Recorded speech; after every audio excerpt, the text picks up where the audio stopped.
Pulli pulga uradigan akalar bitta mana shunaqa ofis qilib olmasanglar bo'lmaydi. 200 kvadratli bu joyga dizaynerskiy proyekt tuzib berganmiz.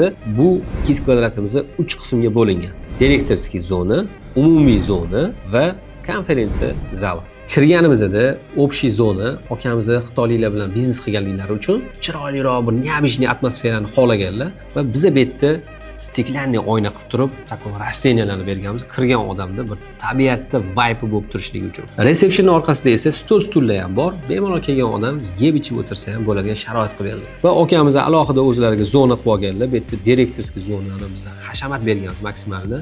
Xitoyliklarni bilsanglar o'ziga yarasha taxtalar, nimadirlar, klassikalarni yaxshi ko'radiganlari ham bor.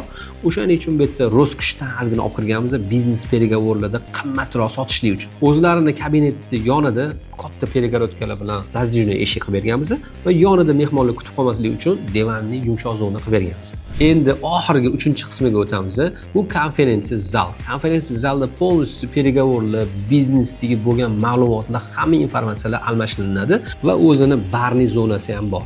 Bemalol kelgan mehmonlarga bitta podachalarni uzatib o'shadi. Agar sizga ham mana shunaqa bogatiy va hamma tomonlama o'ylangan ofis proyekti va remont patruj xizmati kerak bo'ladigan bo'lsa, murojaat qiling. Ko'proq ma'lumot olmoqchi bo'lsangiz, obunani bosib qo'ying.